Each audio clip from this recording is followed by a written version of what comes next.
presents an all-new movie. The Fuck you, story Princess of Celestia. Mariposa, coming to DVD spring 2008. One day, the evil henna poisons the Queen of Flutterfield. So long, Queen Marabella. Desperate to find an antidote, the Queen's son seeks out... They made me watch this!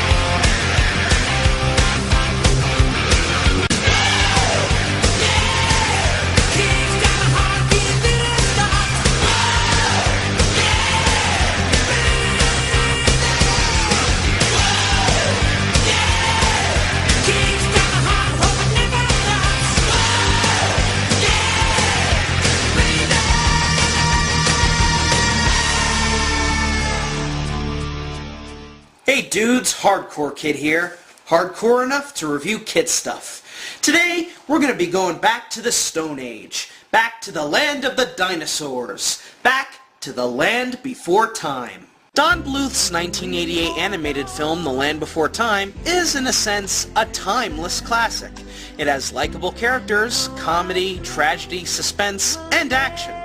It also has a lot of sequels. 12, in fact, each one progressively worse than the next. Now, back in 2010, I reviewed Part 3, The Time of the Great Giving, as part of a reviewer collaboration on the That Guy with the Glasses forums, where we each riffed on a sequel in the Land Before Time series. Reviewers included the cartoon hero, He is an Evil Genius, and everybody's favorite lecture bitch, Diamanda Haggett. So, this collaboration certainly gave some of the reviewers recognition. Unfortunately, it also gained them criticism, particularly by the Land Before Time fans, who felt that we were either too harsh or just didn't understand the movies we were reviewing.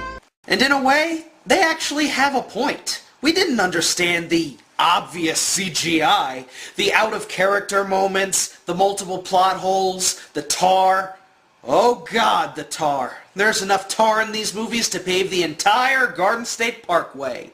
And yes, everybody else in this collab hated these movies, but me? I kind of liked mine. You see, as a 90s kid, I grew up watching the first 3 movies. I didn't care about quality or acting or plot. I only watched to be entertained. And back then, The Time of Great Giving was my favorite movie in the trilogy. It had some decent action, and the fire scene is probably one of my favorite moments in the whole series. And although I do consider it a guilty pleasure even to this day, there are some problems, like how the parents were too lazy to investigate why there was no water, or how Topsy acted even more douchier than in most films. And then, of course, there are the bullies, Hip, Mutt, and Nod, also referred to as the West Side Dinos. I hated these guys as a kid, and I still do today. They just badmouth the kids like they took a shit in their watering hole or something. They're all talk and no muscle, resorting more to just insults rather than fighting, which just makes them look lame. And after they finally turned face and helped the kids save the Great Valley, they just vanished and weren't seen again for the rest of the series. Adios amigos, right? Not quite, because believe it or not, these guys actually came back in an episode of the TV series. Oh, you didn't know? There was a TV series? Yep, about a year after Great Day of the Flyers was released, Universal then released a 26-episode television show for Cartoon Network. Now this wouldn't seem like a bad idea if it weren't for several factors. Number 1, the show debuted in 2007. 19 years and 13 movies later. By now, all the Land Before Time fans had grown up, and a lot of them most likely didn't care about the series anymore. And number 2, the show was being produced at the exact same time that the next movie, The Wisdom of Friends, was being made.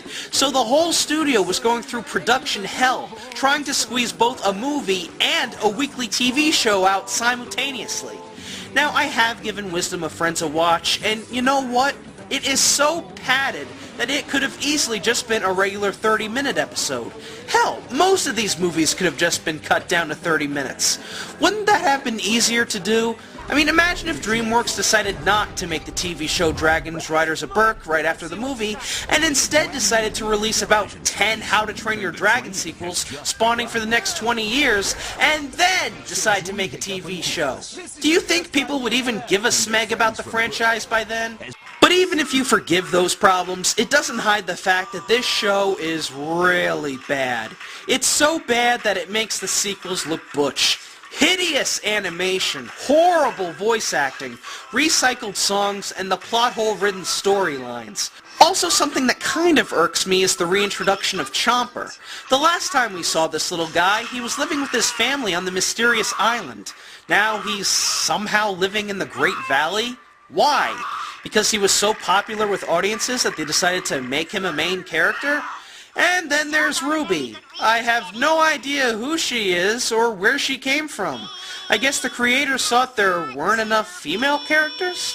Then there are the villains. The main villain being a Sharptooth with a red scar on his side named Redclaw, and his two goons, Screech and Thud. Redclaw is said to be the same Sharptooth from the first film, and if he actually is, then my god, did they make him look boring. I could go on bitching about what's wrong with this show, but I'm pretty sure Jaime Toot has covered all that already. So, just like Fievel's American Tales, I'm going to save you the trouble and review just one episode. The Great Egg Adventure, which sees the return of the West Side Dinos. Will it hold up, or will it crumble like mountains in an earthshake? Let's find out. Roll the footage! Heh, The Great Egg Adventure, huh? Almost sounds like an alternate title to Part 2, The Great Valley Adventure. And what was that movie about? Eggs. Of course. We begin with Littlefoot, Ducky, and Petrie following Chomper to this old cave. I found it the other day. Pretty neat, huh? Yeah, it's certainly something, Chomper. The animation is so shitty that it's literally dripping shit. Although I do like that Mexican jumping rock. Adds a lot of texture. I can't believe Ruby, Spike, and Sarah aren't here to see this. Yeah, me no believe they go to mud pools and not come with us. No, I don't have a problem with that. It's nice not having to hear Sarah's yapping. Come on! I saw them go this way. That sounds like Hip. Who's Hip? And why are we running from him? Hip and his friends Mutt and Nod are the biggest troublemakers in the Great Valley. They can sometimes be very mean. They can. Yes, and didn't you guys join together and help save the Great Valley at the end of Part 3? Oh, that's right. The people who wrote this probably didn't do research and just added all these minor characters in just for the sake of bringing them back. Oh yeah, I'm sure everybody missed seeing Ali, Mo, Guido, and all those other forgotten characters. Thanks for bringing them back now! You're welcome! Once again, Jeff Bennett and Scott Menville reprise their roles as Mutt and Nod, but sadly the dream child, Whitby Hertford, is not around to play Hip. Aw, does this mean I can't do any more Nightmare on Elm Street jokes anymore? Whatever happened to Whitby Hertford anyway? Hey! I'm Chip Pick, world-renowned entrepreneur, and I got a new invention for you. It's called the Hula Hole! Now, when starting out, remember to always take a 2-minute break for every 30 seconds of hula hooping. So to avoid hoop burn, which is a rash that can accumulate around your midsection area or whatever other part of the body you will be using.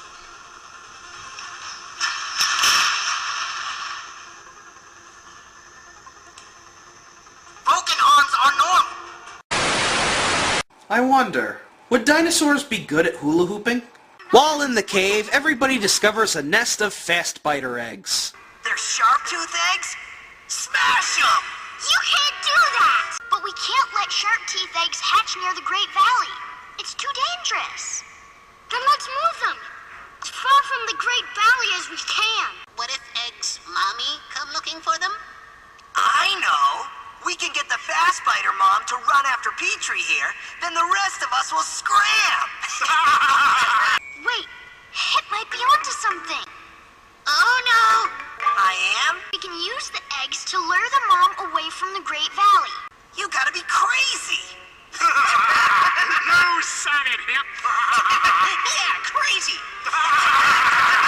Hardcore Kid to Red Dwarf. Subject appears unable to produce legitimate insults. Chooses to laugh at own jokes. Most likely never watched a single episode of Dinosaurs in his life. Still, everybody agrees with Littlefoot's plan, and they all carry the eggs into the mysterious beyond and away from the Great Valley. Wait a minute, weren't there only 3 eggs? And immediately they run right into the Mama Fastbiter. Okay, Hip and I will distract her. The rest of you, head for the lake past the trees. We'll meet there. Hey, over here. Look what we've got. Look at me! I can stand on the side of a cliff! Oh, and I have one of your eggs! And now it's time for a song.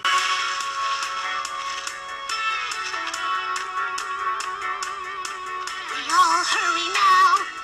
No time to look back. Follow me, and do not let go of the eggs. It would be very, very bad if they break.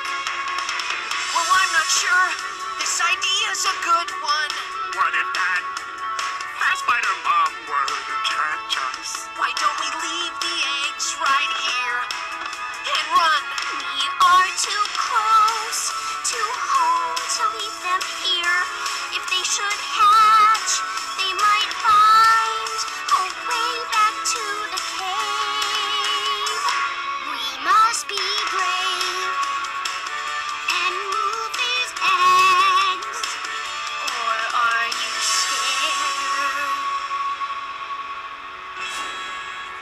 That was a song? It was only a minute long and it didn't rhyme at all. Well, sure the better, since I've been getting really tired of all the songs in these movies. Cut back to Littlefoot and Hip, who are cornered by the Fastbiter. Now what are we gonna do? I'll think of something. Yeah, just like you thought we should run down this canyon. Be quiet, Hip. I need to think. Here's a thought. We dump the egg and get out of here. We're not leaving the egg. Now, you see what I mean when I said that Hip was all talk and no muscle? Rather than put up a fight against the Fastbiter, he chooses to run away. Of course, then again, do you really think Hip would have stood a ghost of a chance against this thing? This is like pitting the boxing heavyweight champion of the world and against my gran. God, this scene looks horrible! There is no color or depth perception between the character movements and the background objects. It's like the dinosaurs are being filmed in front of a blue screen. And what the hell is up with the log in the Fastbiter's mouth? Looks like somebody took a still image and threw it into the shot.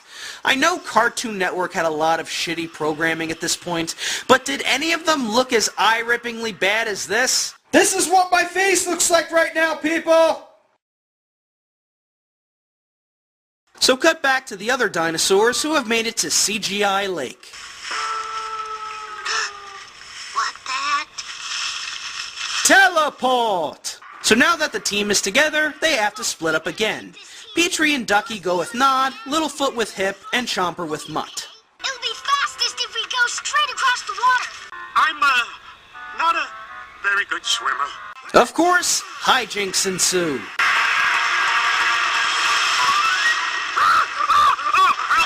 Oh, seriously, Mutt? You're 2 feet away from the shore. An iguana could stand in water that deep. So, after being saved by a baby Sharptooth, Mutt and Chomper eventually make it across the lake. Come on, Hip. You're not helping.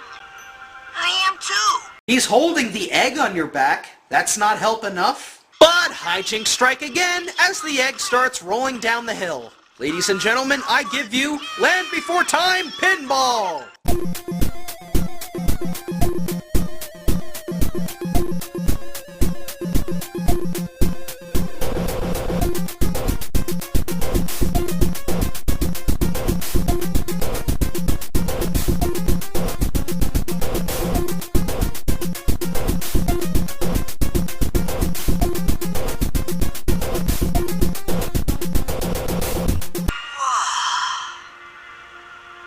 Damn, Littlefoot, lay off the tree stars, fatty. So the dinosaurs all meet up again and head towards the cave to drop off the eggs, but the Fastbiter spots them again. Okay, seriously, what was the point of splitting up exactly? What effect did it had? you still end up together at the end and the fast biter is still on your asses. Take the axe and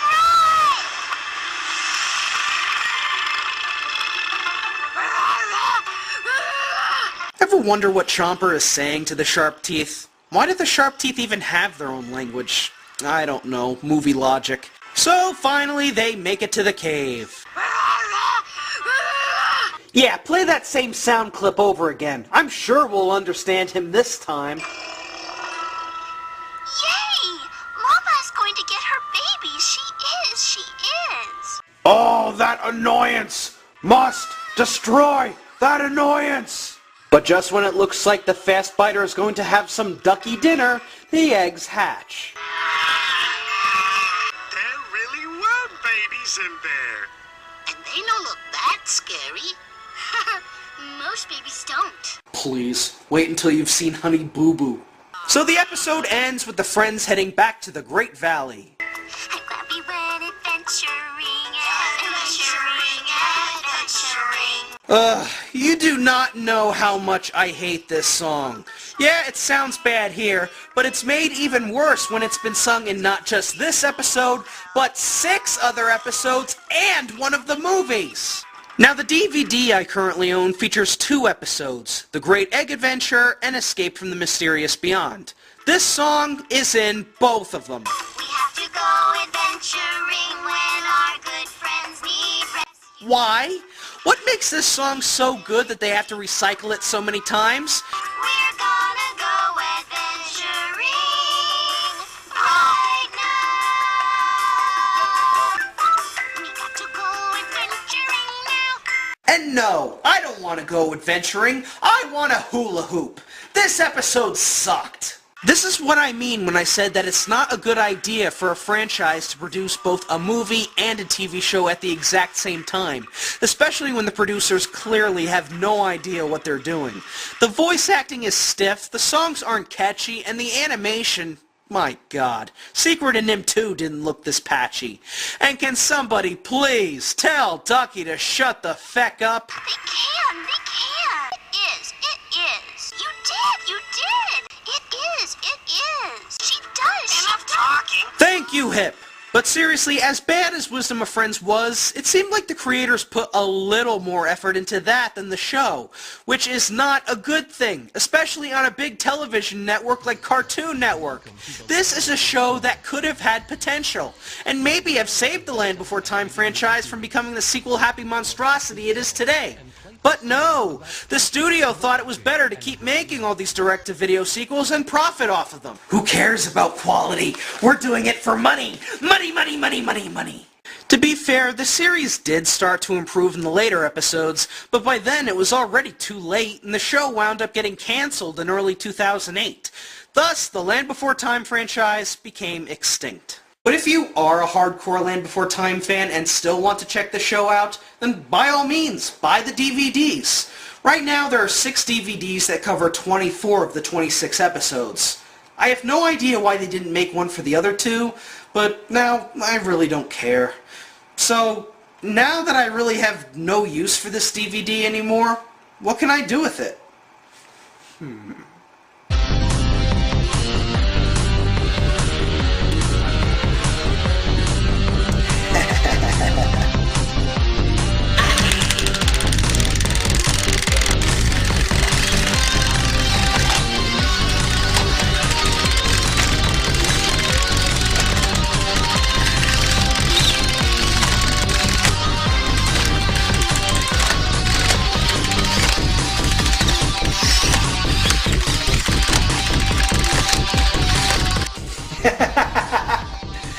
Ain't technology great?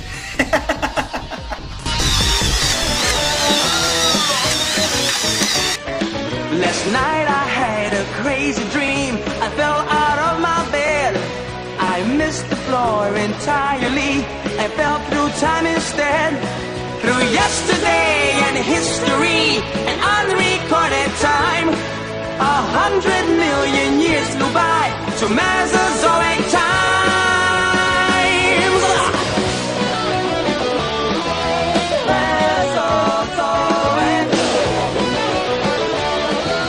Mesozoic.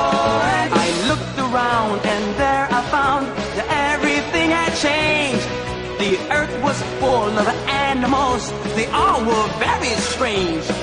The dinosaurs were everywhere, and every shape and size. They walked the plains and mountains, they even filled the skies. Give me a Mesozoic mind, bring me away from all mankind. You can keep your Cenozoic, but I'll take that Mesozoic. Give me a Mesozoic mind.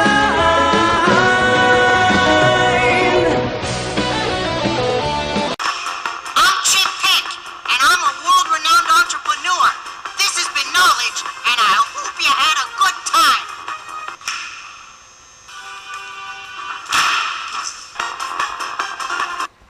The fuck?